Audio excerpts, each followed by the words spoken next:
Bienvenidos amigos, bienvenidos a un nuevo episodio de Entrevistas en la Mira. Y en el día de hoy tengo una invitada muy especial para hablar de un tema muy especial, muy importante y que actualmente está ocupando una gran atención a pesar de la pandemia, puesto que esto no es un problema nuevo, es un problema que tiene tiempo manifestándose en las diferentes países donde esto se ha transformado en un verdadero problema. De Entrevistas en la Mira. Y en el día de hoy tengo una invitada muy especial para hablar de un tema muy especial, muy importante y que actualmente está ocupando una gran atención a pesar de la pandemia, puesto que esto no es un problema nuevo, es un problema que tiene tiempo manifestándose en las diferentes países donde esto se ha transformado. Ok, entonces continuamos con el programa aquí con un pequeño glitch que tuvimos. Entonces, como les venía diciendo, el día de hoy tengo una invitada muy especial. Se trata de Cecilia Besos, la licenciada Cecilia Besos, quien es una especialista en el manejo de las adicciones y de los problemas de drogas. Ella es argentina, licenciada en acción social y, como dije, especialista en este tema, con amplia y completa formación académica y práctica. Es conferencista, ha publicado libros en relación con esta problemática y el día de hoy la tengo como invitada para que conversemos un rato sobre su visión actual sobre el problema de la prevención y el manejo de las adicciones. Bienvenida, Cecilia, aquí a lamira.net. Muy buenos días. Me complace mucho que podamos tener esta conversación.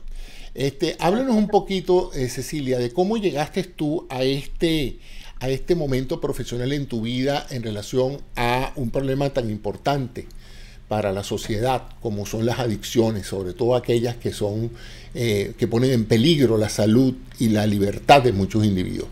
¿Cómo llegas tú a abordar este tema?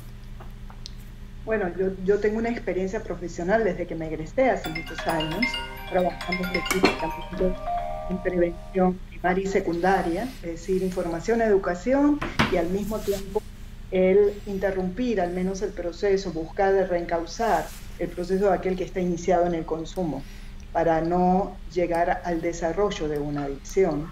Y vengo viendo en el último tiempo, cada vez más, que hay una tendencia a hacernos creer que el consumo al menos no es tan malo, ¿sí? Y que lo puedes manejar. Entonces, yo tengo posiciones claras al respecto y me da mucha preocupación el ver con la liviandad con que hoy en día hay toda una propaganda, porque así lo creo, porque hay una gran industria montada, en torno a hacer cada día más, digamos, permisivo el estar en contacto con estas sustancias consideradas drogas, tanto legales como ilegales. Es importante definir qué es una droga. Cualquier cosa no es una droga. Las sustancias consideradas drogas, legales o ilegales, son sustancias naturales o sintéticas que producen la alteración del sistema nervioso central. Y de la repetición del consumo llega a poder ir generando la tolerancia, es decir, una necesidad de aumentar las dosis para al menos no sentirse mal. Escucha bien esta definición, porque dicen como para sentirme, digamos, en un estado alterado. No, una persona que está en carrera adictiva progresivamente, sin que lo reconozca, va necesitando el poder tener dosis mayores para producir un efecto y por ende así llega la compulsión, que es un apetito obviamente no racional, sino una necesidad. Así se engaña el mismo consumidor que te lleva a la dependencia y obviamente puede llegar a la muerte. Entonces es una preocupación la liviandad y cómo nos quieren hoy en día vender el concepto de que al menos el consumir no es tan malo, ¿sí? Y veo cada vez una posición más dubitativa al respecto, con respecto a lo que es la ingesta de esta sustancia. Desde un punto de vista biológico, las adicciones son tan antiguas como el ser humano, ¿no? En particular porque nuestro cerebro funciona en una suerte de control de castigo y premio. Cuando hacemos algo que facilita nuestra supervivencia, se nos produce un premio que en forma del placer. Las cosas que supuestamente nos benefician, como el ejercicio, la buena alimentación, la libertad, el realización personal, nos dan un gran placer. El sexo nos da placer. Entonces, y muchas cosas que en particular nos pueden en un momento dado poner en peligro o hacer daño, como quemarnos, por ejemplo, nos producen dolor. De tal manera que el sistema nervioso está diseñado para producir esos dos recursos de control del comportamiento, placer y dolor. Y en virtud de esa capacidad que tenemos de estimular ciertos centros nerviosos para producir placer, el ser humano desde sus orígenes ha buscado el placer. Ha buscado el placer en muchos aspectos, ¿no? De tal manera de que estamos en una etapa en la cual, por primera vez en la historia, yo creo, en los últimos 200 años, es que se ha empezado a penalizar la búsqueda del placer. Porque tengo entendido que a través de la historia del hombre, en la búsqueda de recursos para producir placer, drogas, sustancias medicinales o vegetales o prácticas en un momento dado que producían placer, han sido aceptadas como una cuestión que hacen algunos y no practican otros. Pero en los últimos probablemente 100 años, a raíz del comienzo de la prohibición del alcohol, las sociedades empezaron a identificar esos comportamientos sociales inadecuados derivados de las adicciones a la droga. Entonces, mi pregunta para ti es que en general el fenómeno de la búsqueda del ser humano del placer es algo legítimo, es algo natural. Pero por otra parte, en ese proceso se produce lo que tú bien has descrito, comportamientos sociales que afectan la salud de todos, la seguridad de la misma persona que está adicta a un medicamento o a una sustancia que le produzca placer.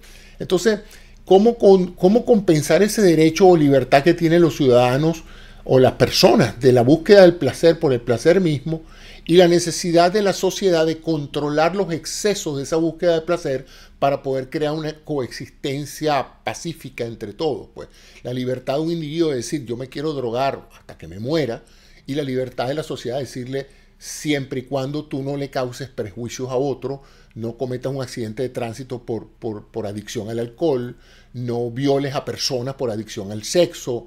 Ese cotejo de eventos perniciosos de la búsqueda del placer por el placer mismo ha creado toda una industria, como tú lo dices, una industria para suministrar recursos de placer, que es toda la industria de la producción y comercialización de drogas, legales y ilegales, como tú dices, y se ha creado en los últimos 100 años una industria de castigo, una industria de meter en la cárcel, de penar, de penalizar, de llevar a juicio, de prohibir, de poner multas a aquellas personas que infringen leyes que limitan esa búsqueda de placer.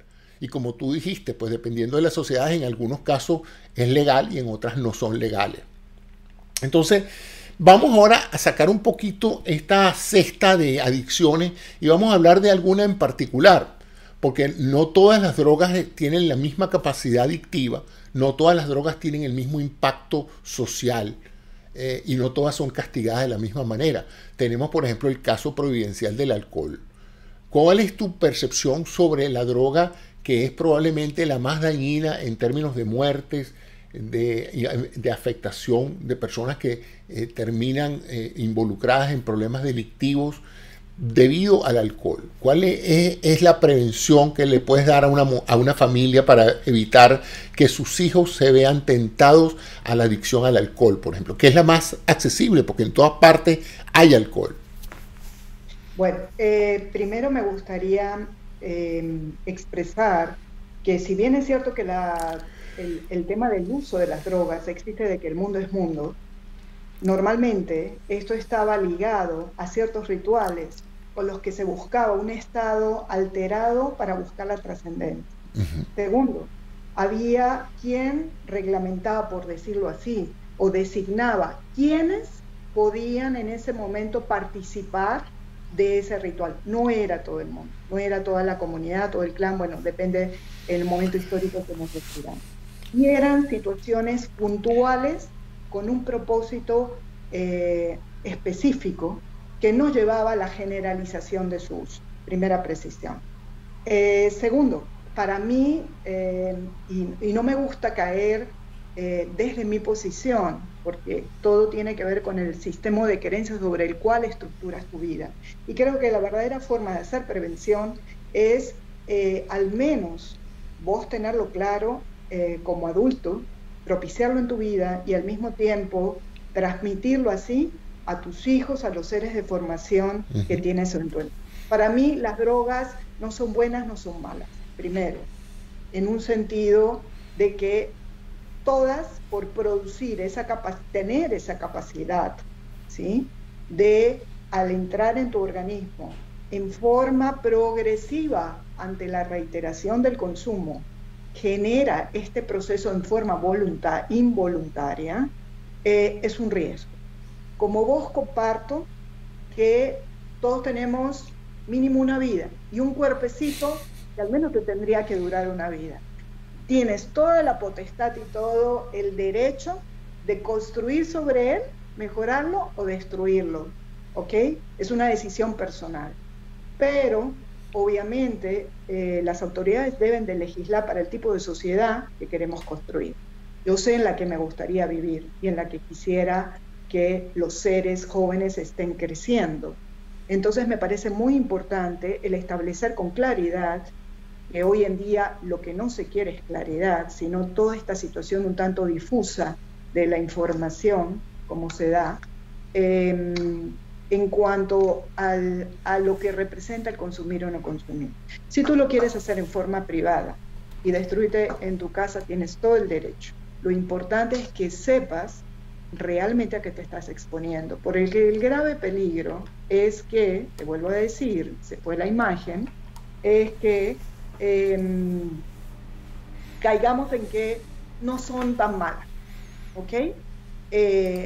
Nadie se hace adicto en la primera prueba, nadie se hace adicto, digamos, con la segunda reiteración, pero sé consciente que del momento que interactuar con ellas, por eso también digo que las drogas no son buenas ni son malas, son una cosa, un ser inanimado, que adquieren poder desde el momento que tú la incorporas en el organismo. Otra cosa importante, para mí el concepto del consumir es el borrarte de la realidad, es el no querer ver esa realidad, el desconectarte más que buscar un estado placentero. Y si quieres nos centramos en un tema preventivo que puede ir con relación al alcohol, que es el motivo creo de la convocatoria, o cualquier otra sustancia considerada drogas, teniendo en cuenta esta definición que yo hice. Tengamos en consideración que países como, por ejemplo, Holanda, que sería tema de otro programa, porque no nos da para todo hoy, el legalizar o no legalizar y todo lo demás, pero por ejemplo Holanda, donde se legalizó, se convirtió en el primer país mundial generador de drogas sintéticas, ¿ok? Y nos enfrentamos y vamos camino a eso, que es drogas diseñadas en un laboratorio con el claro fin, muchas de ellas, que desde la primera ingesta quieras consumirla de nuevo. Entonces, démonos cuenta también a qué nos estamos exponiendo, ¿no? Creo que hay una gran desinformación o deformación de la información. Me gustaría, con relación al alcohol y a las otras drogas, poder transmitir en una forma muy puntualizada, porque sé que tenemos un tiempo limitado, de aspectos que yo recomendaría a los papás a considerar.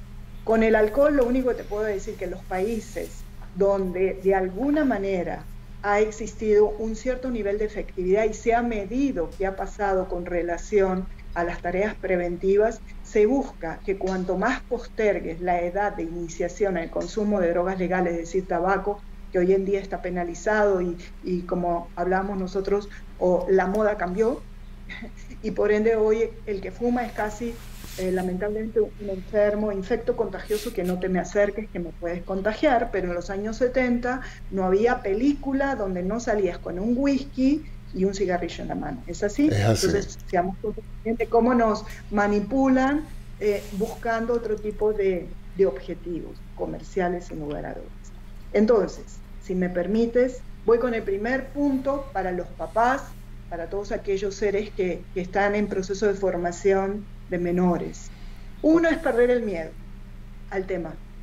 De ahí el nombre de mi libro, esto le puede pasar a usted o a sus hijos. Ninguno está exento, ninguna familia, porque hoy vivimos en un medio permisivo al consumo, propiciador de consumo. Así es. De todas estas cosas, ¿eh? Y por ende, ¿no?, que se requiere estudiar. Los adultos tenemos que estudiar y fijar una posición clara acerca de qué vas a transmitir. Si consideras que las drogas, ¿sí?, realmente son malas, o estás dispuesto a exponerte a que tu hijo experimente sabiendo el riesgo en el que se mete. Eso ya es una cuestión personal, pero me parece muy importante el estudiar. Y otra cosa, saber la fuente de la información, porque hoy cualquiera se permite publicar y decir, pero cuando estamos hablando de cosas de salud, tú como médico y en tu especializada, entiendo que eres pro este concepto, saber la fuente, la base científica que tiene para hacer un tipo de afirmación. Eso es fundamental. Si quieres, voy siguiendo con los puntos. Sí, no, me interesa mucho porque lo que quiero es precisamente que las personas que nos están oyendo sepan de tus cursos, de tus seminarios, de tu libro, y les dé ciertos lineamientos. Yo tomé lo del caso del alcohol por el hecho de que es la droga más peligrosa que hay desde el punto de vista epidemiológico y la más disponible en todas partes, y es legal. Ahora tenemos el problema del cannabis, de la marihuana, y de cómo se está creando una industria alrededor de todo esto, con la excusa de la medicinalidad de la marihuana, pero en el fondo, en cierta forma, lo que se trata de buscar es un mercado más amplio que el que ya existe, que ya es enorme. Y fíjate que con lo del cigarrillo fue interesante. A través de una campaña bastante precisa se logró hacer menos cool, de menos moda que la juventud fumara, pero ahora están fumando las pipas esas electrónicas. Entonces pasaron de un hábito a otro, y ahora entonces tú ves a la inmensa cantidad de jóvenes vaping. Y como lo demostró la industria del cigarrillo, el mejor negocio es producir un adicto desde temprano, porque el cerebro está en formación, los jóvenes no tienen juicio de lo que están haciendo, y el bombardeo es hacia eso. Por eso era la gran propaganda de la industria del cigarrillo en los deportes, porque a los jóvenes les atrae el deporte, y si las figuras deportivas en esa época fumaban, pues evidentemente. Hoy no es con el deporte necesariamente, pero es con las celebridades, la música, los artistas de Hollywood. Todos esos en cierta forma representan hábitos de consumo, no solamente de ropa y de modas, sino también de hábitos. Y en estos casos, pues, estamos viendo que el cannabis está pasando a ser uno de los futuros mercados más interesantes, con el agravante que muchos gobiernos dicen, bueno, pero si nos metemos en esa industria del tráfico de cannabis, pues vamos a ganar más que los narcotraficantes, porque cobrando impuestos nada más que por la normalización del cannabis, pues se pueden obtener enormes dividendos para la sociedad. Entonces es una cosa peculiar que, como dijo, los adultos, el que se va a hacer adicto a algo, a pesar de que las características ambientales son importantes, y el ámbito en el que esa persona se desenvuelva, hay un elemento genético indudable. Hay un gen de la adicción. Las personas que lo tienen se hacen adictas en la vida a lo que entren en contacto por su realidad sociocultural. Y las personas que no tienen características adictivas desde el punto de vista genético pueden pasar por la marihuana, por el alcohol, por el cigarrillo, y simplemente no se enganchan, no se quedan pegados. De hecho, ese es uno de los alegatos de muchas personas. Dice, bueno, pero es que la cantidad de gente que fumó marihuana, por ejemplo, en su juventud, y que nunca se transformaron en adictos, es enorme. quizás mayor que la que se transformaron, pero hay esa sensación de que hay ciertas drogas que si la persona entra en contacto se hace adicta. Miles de personas toman analgésicos opioides a diario y no todos se quedan adictos, pero indudablemente hay muchas sustancias que tienen un poder adictivo mucho más severo que el otro, ¿no? Hay mucha polémica en la parte psicológica del manejo de las familias con adictos, que es la parte de la creencia de que el adicto es en parte producto de una psicopatología familiar, de un conflicto familiar entre los padres, asociado a divorcios, asociado a traumas, asociado a violencia doméstica, que en un momento dado transforma un niño que probablemente nunca iba a tener ese problema en un adicto. ¿Cuál es tu posición sobre el papel de la crisis familiar como activadora del proceso de adicción en los jóvenes? Bueno, con relación un poco también a lo que decías, me gustaría reflexionar que un adicto inclusive se puede generar. ¿Qué quiero decir con esto?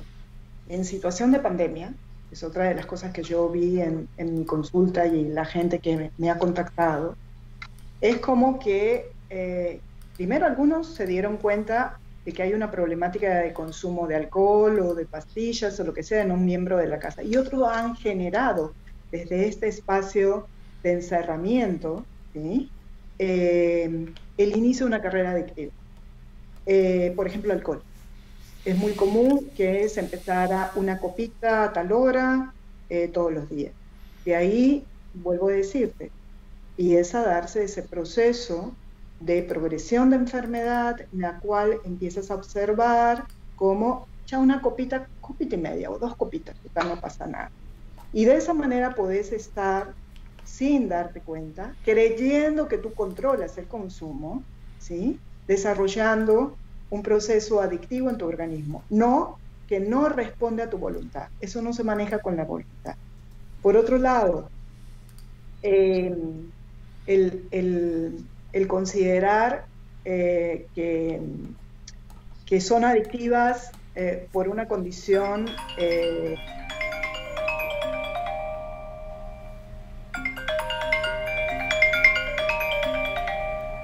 Ajá, sí, te oigo, te estoy oyendo. Te decía que por una condición genética, hasta los informes científicos todavía no dan cuenta de que existe una causa genética. Solamente en el alcohol hay un 1% de la población que se pudo considerar, y en ciertas razas, por ejemplo, donde tienen una predisposición, por decirlo así, desde el momento que el alcohol entra en el organismo,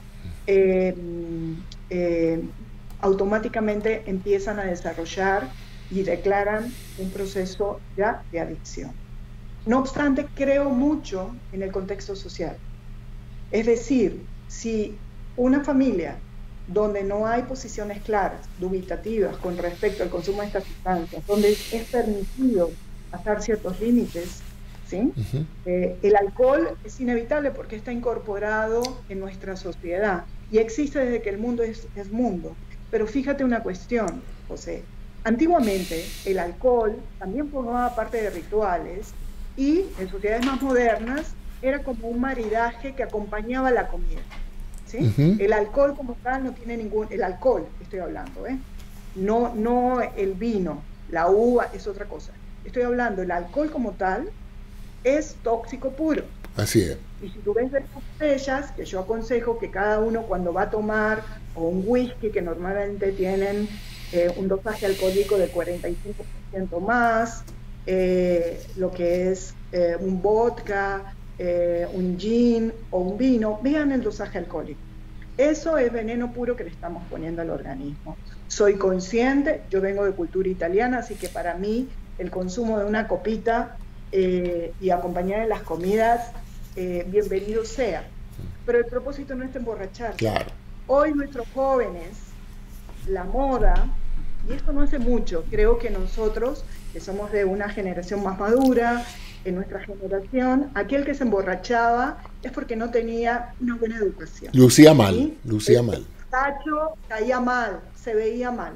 Hoy los chicos se filman borrachos, suben esas imágenes porque es divertido. Yo pregunto, ¿a quién le puede parecer de buen gusto una persona vomitando? Una persona que se orina encima, una persona haciendo ridiculeces, torpezas, o peor aún, agrediendo a otra persona. Sí. Entonces, fíjate cómo nos van cambiando los criterios, ¿no? A los chicos no hay nada más importante, como te digo, mostrarle a una persona borracha y que me diga si es grato esa imagen, le parece o él se quiere ver así. Entonces, el propósito de emborracharse, que es una forma de agredirse, ¿sí? De autoagresión, debiera de ser reconceptuado y que los chicos tuvieran en claro eso, del cuidarse, del respetarse y el tener dominio de su persona y de su físico, porque cuando estás borracho, él es un desinhibidor, no es, si bien hay una primera etapa donde dicen que una persona se ve más simpática, más alegre, más divertida, más conversadora, más entradora, en realidad no es porque sea un estimulante, al contrario, de base, el alcohol es un depresor. El efecto principal que produce en el sistema nervioso central es la baja Entonces, lo que se expresa inicialmente es que desbloquea tus frenos inhibitores. Exacto. Entonces no te das cuenta qué está pasando. Si te vomitas, si es feo, si olés, si te orinas encima y estás ahí, si te caíste. Entonces eso es lo que pasa, la pérdida de conciencia. Y realmente creo que todo aquel que se respete y que se quiera y que realmente tenga un mínimo de estructura, no quiere perder la conciencia en cuanto a dominio de sí mismo, ¿no? Esto en criterio general. Me gustaría, si me permites, porque no quisiera quedarme en el punto, y cuando quieras volvemos a hablar de alcohol en un programa, otro de marihuana, cuando quieras ahí estoy, acá o donde esté, en cualquier parte del mundo, porque son temas que me parece importante, ¿no? Abordar. Tal vez un poquito más de profundidad.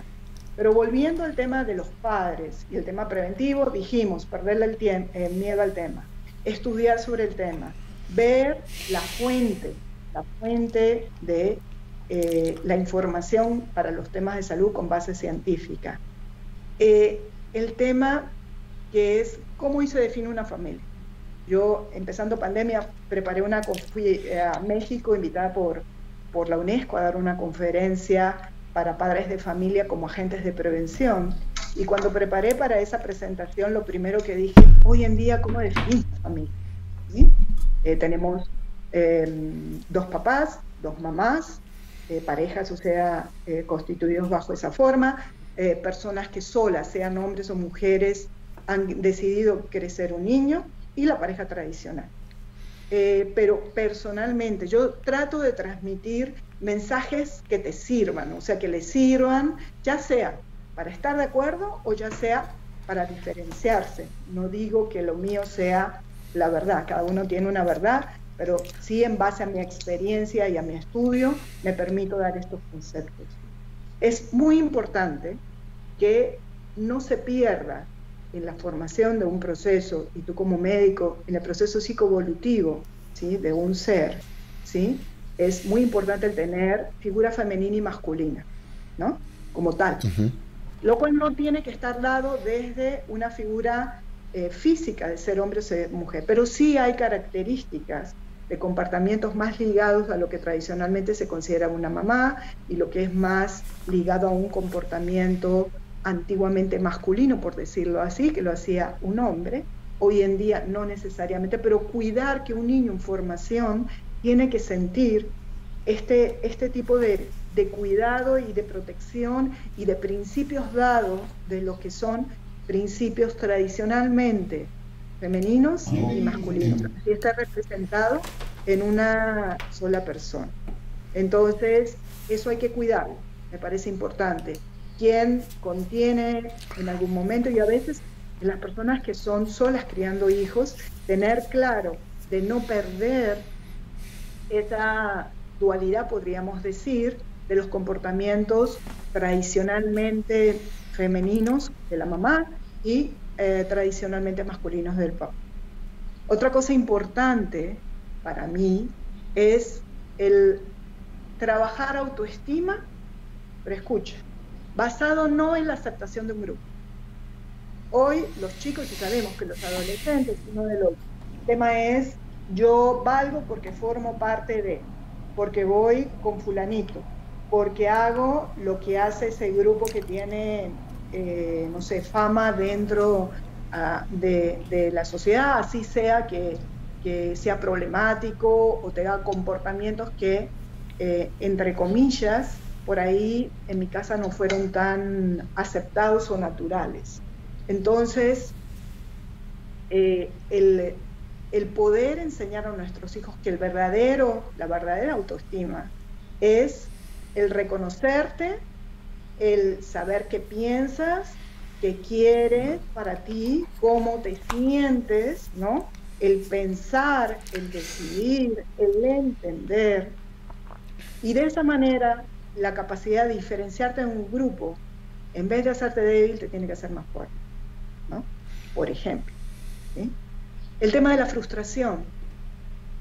Hoy vivimos en sociedades en donde evitemos cualquier situación de frustración o pasémosla por alto de los chicos.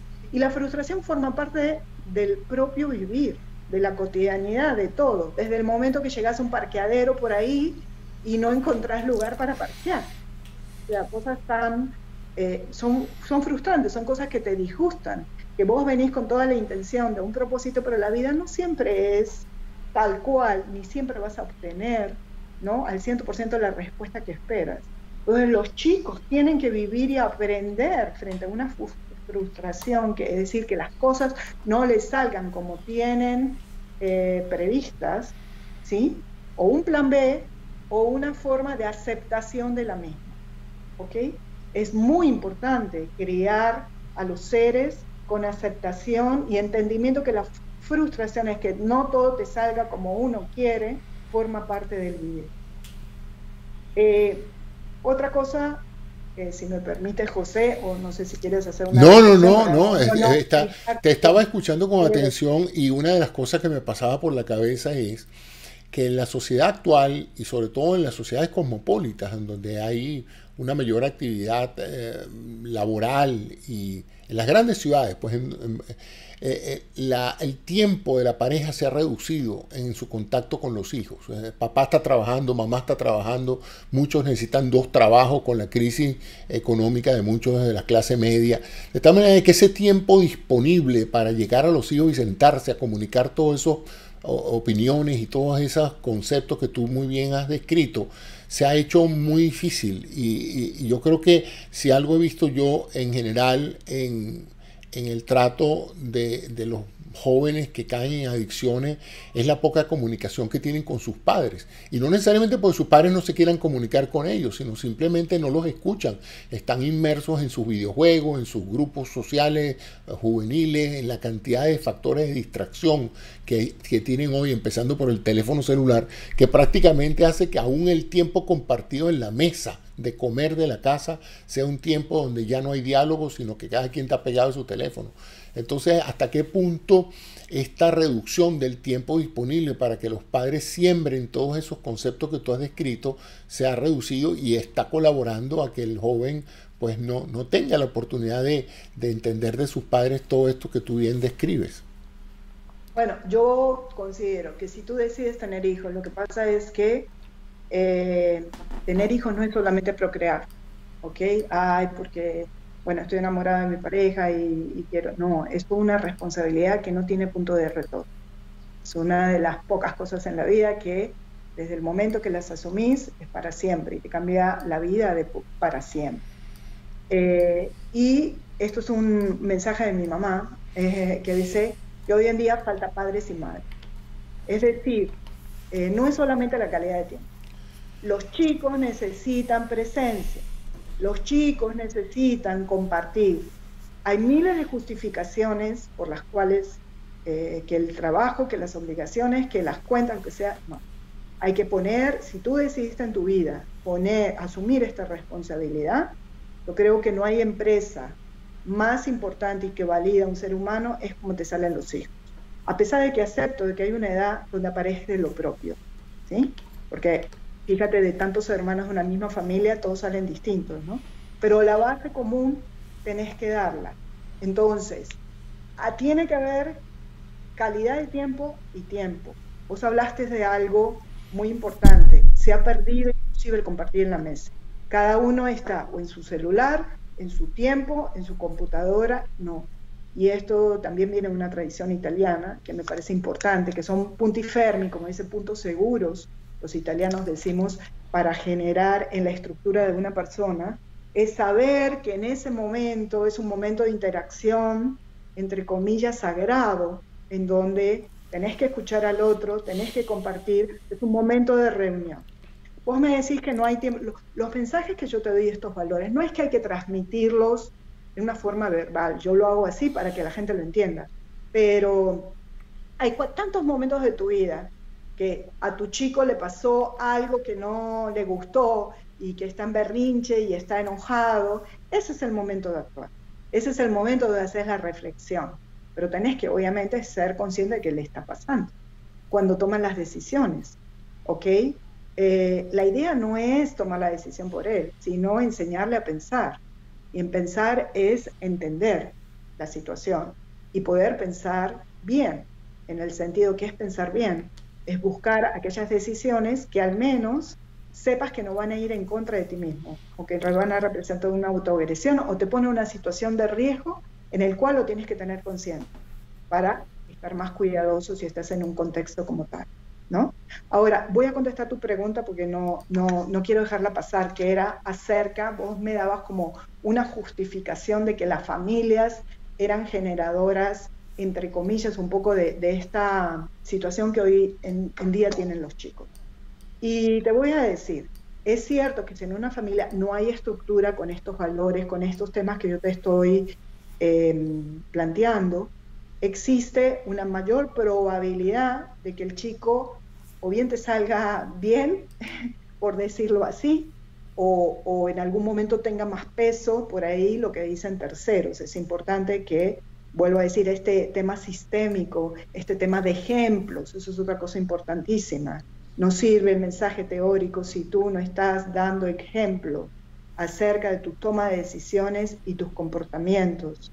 Es más, hay una edad de la adolescencia donde sabemos ya, cuando van como avanzando en la adolescencia, está esa tendencia natural del adolescente a confrontar con el adulto. Y eso forma parte de su proceso evolutivo como una forma de diferenciarse, y es bien, es bueno. La cosa es la dosificación, ¿no? De cómo se da. Pero hoy en día, te aseguro que el 90% de los chicos que empiezan a consumir no tienen nada que ver más que con el hecho de querer probar, experimentar o estar interactuando en un grupo donde el consumo es algo permitido, algo que es más, tenés que vivir, ¿ok? Tenés que vivir porque forma parte del proceso, formar parte de, y esa es la equivocación. Si tú en el proceso de formación de tus chicos, que no es solo retórica, no es solo retórica. Hoy en día cualquier situación de película o de serie vas a ver que está presente el alcohol, que está presente el consumo y en muchos la situación extrema, ¿no? Entonces ahí puedes hacer reflexión, ahí puedes hacer formación. Importantísimo repreguntar a los chicos cuando estás viendo una cosa así, ¿sí? Antes de darle toda la discursiva de por qué no y lo malo que es, pregúntale a él qué piensa, que ve ahí, que considera, porque es una forma que los chicos se abran, que te digan, ¿sí? Y puedas ubicar en qué lugar se está ubicando, y frente a eso puedas dar una respuesta válida a ese lugar, e inclusive no estés generando más inquietud sobre el tema, ¿no? O haciendo un poco apología del consumo sin darte cuenta, ponerle por delante el consumo. Entonces, vuelvo a decirte, el que los chicos se formen con una claridad acerca del riesgo potencial que representa el estar en contacto con drogas, el que eso no lo maneja la voluntad desde el momento que repetís y entra en contacto con tu organismo, tienes una mayor probabilidad de que en el momento que le den para probar o que el grupo lo esté haciendo, diga no, yo paso. Y eso tiene que ver con la autoestima basada en que puedo interactuar con ustedes, pero yo no soy así. Yo no, y ustedes pueden hacerlo, ¿no? Pero yo me diferencio porque me quiero, me valoro y me reconozco en mi individualidad. Un mensaje de mi mamá. Mi mamá decía, dime con quién andas y te diré quién eres. Y en mi infancia, pues mi mamá tenía un gran interés en conocer mis amigos que fueran a la casa y echarles el ojo para ver cómo pensaban y cómo sentían, ¿no? ¿Cómo? Escucharlos. No, el Escucharlos, interactuar. sí. Sin embargo, hoy por hoy eso se ha hecho difícil porque en el pasado, para que un muchacho interactuara con otras personas, tenía que salir y exponerse, salir a la calle, y era más monitorizable. Hoy parece mentira, los muchachos están en la casa y aún en la casa un muchacho puede usar un celular y comunicarse en audio y video con narcotraficantes o con otras personas que terminan influenciándolo y creando pues un método, un entorno donde él pueda sentirse en la necesidad de explorar consumo de droga para entrar en ese círculo de amistades. Y eso está pasando ahí enfrente de los padres y muchas veces ellos no tienen forma de atenderlo, porque como te digo, aquí está todo el mundo ocupado. Todo el mundo está ocupado y preocupado a diario. Y a veces pues los muchachos crecen solos, se desenvuelven solos, y ese yo creo que es una de las raíces fundamentales de por qué ellos son presa fácil pues de todos esos predadores que los buscan como consumidores potenciales para que pasen una vida completa como clientes, ¿no? ¿Qué piensas de eso? No, es fundamental lo que dices, por eso creo que si uno asumió la responsabilidad de la mayor empresa y que también de alguna manera como gerente te va a decir si de alguna forma hiciste una buena gerencia o no en la vida como papás, es ver cómo formas, ¿no? El adolescente es que adolece, que le falta, ¿no? Y en uno de mis videos, tú sabes que tengo un canal en YouTube en donde estoy permanentemente dando información de una forma simpática y entendible sobre estos procesos. Hablo de la necesidad de una planta, que le pongas una guía, ¿sí? Y un ser también, todo ser vivo, necesitamos de eso. Entonces, el que estoy ocupado, si tenés hijos, eso tenés que ver cómo te organizás, no sé, es un tema individual y sí se puede, ¿sí? Es cierto que hoy en día no es que la mamá como antiguamente estaba en la casa, ya sea por necesidad o por un tema de realización personal, pero la mujer ya, primero es que mandó a subestimar el rol de lo que es ser ama de casa, ¿no? Que creo en la palabra ama, es una palabra que no se considera, pero habla de la magnitud. Yo creo que el verdadero empoderamiento de nosotras las mujeres es el reconocer y valorizar cada vez más la feminidad dada por esta condición misma física y de sentirse mujer, que es maravillosa, ¿no? Y que nos da un poder en cuanto a la familia, al entorno, a la gente que convive con nosotros, que eso haría un poco percibirnos de una forma distinta desde lo que somos aquellas que nos sentimos mujeres y nacimos mujeres, desde ese rol, y no tenernos que parecer o tener una vida parecida como la del hombre, ¿no? Eso es fundamental. Para el cierre de estos consejos, dejé para el final, y no porque sea menos importante, pero sí quiero remarcar. Hoy en día ser padre consideran soy amigo de mis hijos. Los papás, son ejercicio de autoridad, no autoritarismo. Muchos de nosotros nos criamos quizás con la imposición, ¿no? El sí porque el sí, o el no porque no, porque yo lo digo, porque yo no. Eso no funciona hoy en día, y es entendible. Hoy las posiciones claras, el ejercicio de la autoridad, la puesta de límites, tiene que ser razonada, transmitida debidamente y fundamentada, porque de esa forma también está formando a los chicos para que piensen bien, para que empiecen a tener un ejercicio de pensamiento acertado.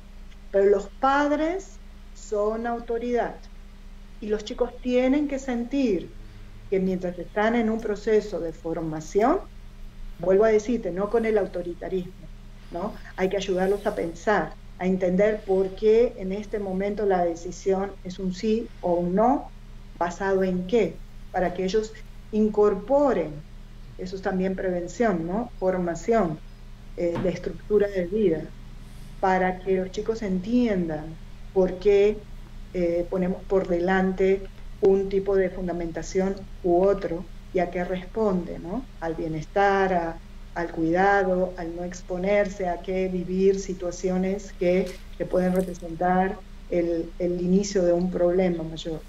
Entonces, cuando digo que no somos amigos, quiero decir, es que no puedes tratarlos de igual a igual. Sí es importante el escuchar, el compartir, el escuchar razones, ¿sí? El escuchar fundamentos y trabajar con ellos en que se tome una decisión de la mejor manera. Pero los chicos necesitan sentir que hay una autoridad que en el fondo, ¿sí? Es un cuidado, es sentir que los cuidas. Hay muchos chicos que están totalmente a la deriva, en donde a veces se comporta mal, tú lo sabes, para llamar la atención, para buscar la atención, generan problemas, situaciones de conflicto difíciles, ¿no? Con la finalidad de que un tercero, una autoridad los llame y reúna a los papás que estén presentes. Mi mamá, yo fui criada todavía en la cultura en donde te daban una palmada en la cola, que no te mataba, lo cual no estoy diciendo ni propicio eso, pero mi mamá decía que, y eso lo decía mi abuela, eso es un terrón de azúcar que te daba. ¿Cómo se entiende eso? Es que era una forma de hacerte reaccionar para algo peor que te podía pasar, ¿no? Entonces, no estoy propiciando mucho menos eso, pero a lo que voy es que a veces una puesta de límites, una decisión que va en contra de la posición de ellos y que busquemos que compren esta idea razonadamente, por eso hay que fundamentarla, ¿sí? Lo que representa es una forma de cuidado y transmisión de amor, ¿no? Que los chicos tienen que sentir. Y ahora después te dejo para el final el último consejo que doy para los padres. Mientras te escuchaba, me acordaba de las últimas estadísticas sobre madres solteras y la inmensa cantidad de configuración de los hogares latinoamericanos donde no hay padre y donde muchas mujeres crecientemente están, primero, postergando su maternidad hasta entrada a la década de los 30. Y segundo, diseñándose para ser padres y madres a la vez. Entonces, ¿qué valor le das a esa hipercompetencia que está desarrollando la mujer en muchos países de enfrentar la decisión de tener hijos en forma única o personal, sin usando al hombre pues como un recurso de fertilización, pero más nada?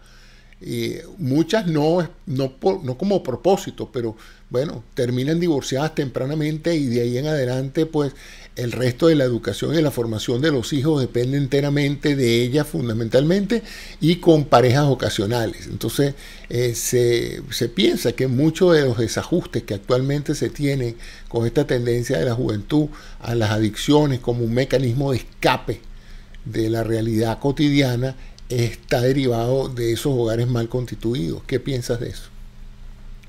Bueno, yo sigo considerando de que como médico podrás también reforzar mi posición acerca de que un ser en formación necesita figura femenina y masculina.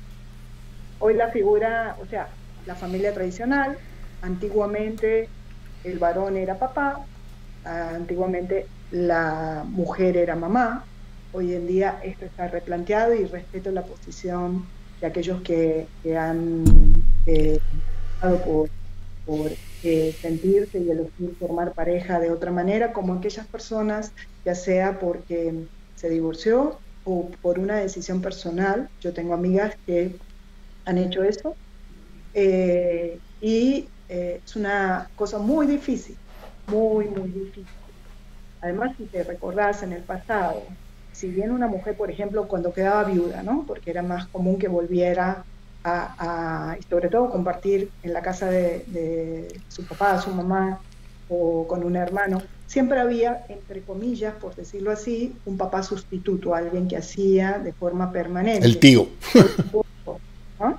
Entonces, hoy tampoco existe eso. Por eso que aquel que decide otras formas de formar familia y de crear hijos, tiene que tener muy claro eso que te decía al principio, que hay roles, ¿sí? Típicamente de mamá y roles típicamente de papá, femenino y masculino, en la formación de un ser, que tiene que tenerlos presentes, es decir, es como que tiene que tener incorporado eso, o sea, ¿qué quiero decir con esto? Una mamá, porque quedó viuda o porque se separó y el padre no está presente, ¿sí?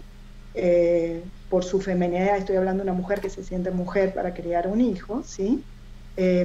Tiene que también desarrollar, por decirlo así, las características de comportamiento tradicionalmente masculinas en cuanto a autoridad, en poner límites, ¿sí? ¿Qué más? Depende si tienes un hijo varón o un hijo mujer, también considero que los mensajes son distintos y las atenciones. Entonces, es una tarea muy difícil, ¿sabes? Y esto que antes mencionaba, los punti fermi que los italianos tenemos como para el proceso de formación, que son los puntos seguros con los cuales creces, que hay un papá, que hay una mamá, o que hay un abuelo, un tío, que tenés unos amigos dentro, realmente amigos, ¿sí? Que forman parte como de tu familia extendida. Son cosas que hasta el día de hoy demuestran que a nosotros los seres humanos nos dan ciertas certezas y seguridades, ¿no? Hoy estamos en un mundo que lo que nos vende es el concepto prohibido prohibir, lo cual yo sigo insistiendo que existe un bien y un mal. Yo no soy de dogmas, no tiene que ver con ninguna religión, dado por el mismo orden natural, que es la naturaleza. No hay cosa más sabia que la misma naturaleza, ¿no?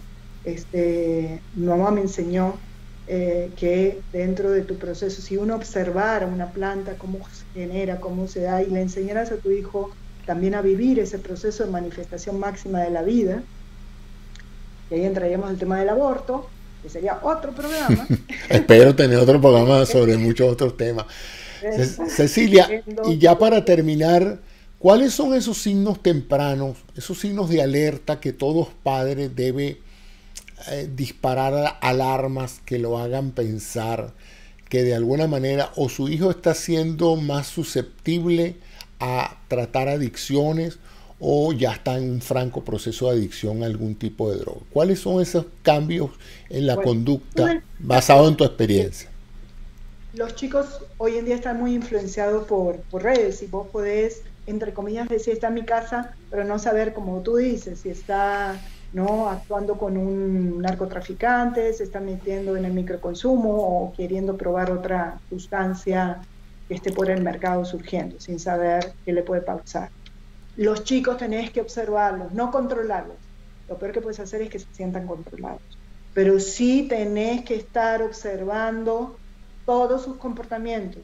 No porque midan 1,70 m, que quiero decir, que los veas altos, grandes, como que ya no necesitan atención. Al contrario, es el momento de más peligro, porque si tu chico estuvo con normas de formación estructuradas, llega a esta edad enfrentando un mundo ya adulto, porque empieza a meterse, ¿no? De joven adulto, donde va a tener que estar mucho más expuesto y tomar decisiones más importantes. Pero siempre tenés que estar observando todo. No se pueden sentir controlados, no se pueden sentir como todo el tiempo como que te estás metiendo, pero sí tienes que mirar su mochila, ver su cajón de ropa, ver su cuarto, verlo, ver si come, si no come, ver su expresión, ver si duerme o no duerme, ¿sí? Ver si cambia comportamientos.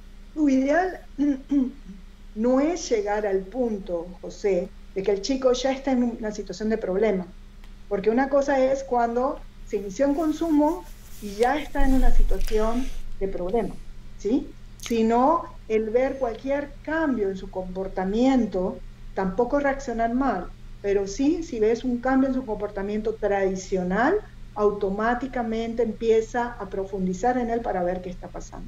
No lo confrontes inmediatamente, sino primero ten la certeza y frente a eso sí, habla con él, siéntate, ten una posición clara, pero tampoco de recriminación, de pelea, de echarlo, no. Esto no quiere decir que no lo hagas responsable de su decisión. ¿Qué quiero decir? Si él está eligiendo esa forma de vida, tienes que transmitirle tu posición y hasta dónde vas a ser solidario o no. Eso lo digo a los familiares cuando están en terapia. Si bien vos no podés decidir por un consumidor, tú puedes dejar ser solidario de su proceso de destrucción, diferenciándote y teniendo claridades, ¿no?, para que él asuma la responsabilidad de ese estilo de vida que él está eligiendo. Para terminar, porque sé que estamos ya en punto final casi, el último punto que digo a los papás: la prevención es una tarea de todos los días, ¿sí?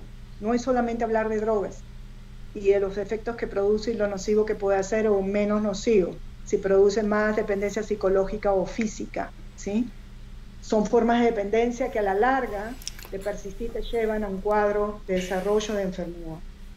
Y entender que la prevención empieza en uno mismo.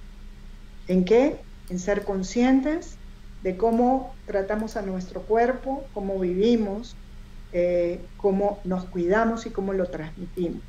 La resaca, el guayabo, que hacemos tanta mención, y tú sabes que hay culturas como las andinas, donde forma parte del proceso de convertirte en un ser adulto, a veces de los varones emborracharse, ¿sí? Las madres hasta lo incentivan, se está haciendo hombre, ¿no?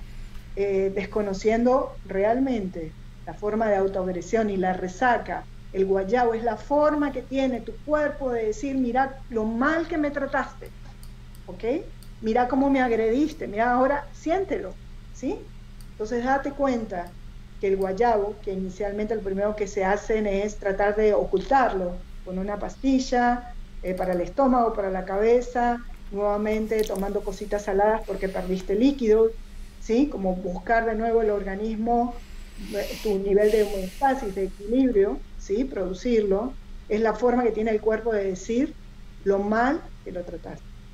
Y entendiéramos esto, creo que lo pensaríamos 2 veces antes de llegar al límite de la borrachera. Bueno, me parece excelente esta conversación, Cecilia. Espero que tengamos muchas otras sobre diferentes temas que tú abordas con gran facilidad. Para aquellos interesados, pueden saber más de ella a través de su sitio web ceciliabeso.com. Ella es conferencista, educadora, divulgadora y escritora. Tiene su libro. ¿Cómo que se llama tu libro, Cecilia? Y si me permite, José, te agradezco pasar esa información. El libro se llama Esto le puede pasar a usted o a sus hijos.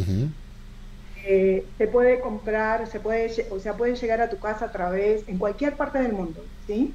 A través de www.buscalibre.com.co/libro Esto le puede pasar a usted o a sus hijos.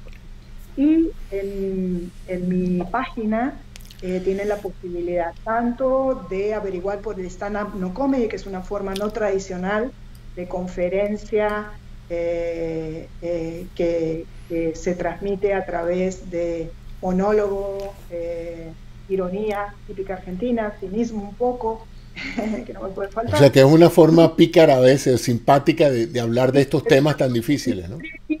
Emocional en la historia de adicción. Y también la consulta virtual, ya sea porque quieres iniciar como consumidor con la familia o solamente la familia, el pedir ayuda e iniciar un proceso, vuelvo a decir, de cómo sanarte de la adicción al adicto, porque la familia se vuelve adicta al adicto, o el mismo consumidor también pedir consulta, ahí pueden hacer. Así que te quedo muy agradecida y bueno, invito también que me sigan en YouTube, que es Cecilia Beso, Instagram, @BesoCecilia, donde están todas las cápsulas preventivas, todas las reflexiones, las frases y próximamente voy a abrir un grupo que se llama Yo Me Quiero, que es para que una vez a la semana estemos en contacto con la audiencia en forma directa. Quedo muy agradecida, José, por esta oportunidad y bueno, ojalá que hayamos aportado un granito a aquellos que están en proceso de formación de jóvenes. Yo sé que sí y espero pues que aquellas personas que tengan problemas con este tipo de situaciones familiares te consulten y aprendan mucho de tu gran experiencia en asesorar a personas en el mejor manejo de estos problemas. Muchas gracias, Cecilia, te deseo un buen día, sé que estás de paso por aquí, por la Florida, y espero contar contigo para nuevas entrevistas sobre otros temas que yo estoy seguro que serán de interés. Bueno, gracias amigos por esta oportunidad de sintonizarnos y los espero en un próximo programa de entrevistas en la mira. Muchas gracias y hasta un próximo programa. Hasta luego.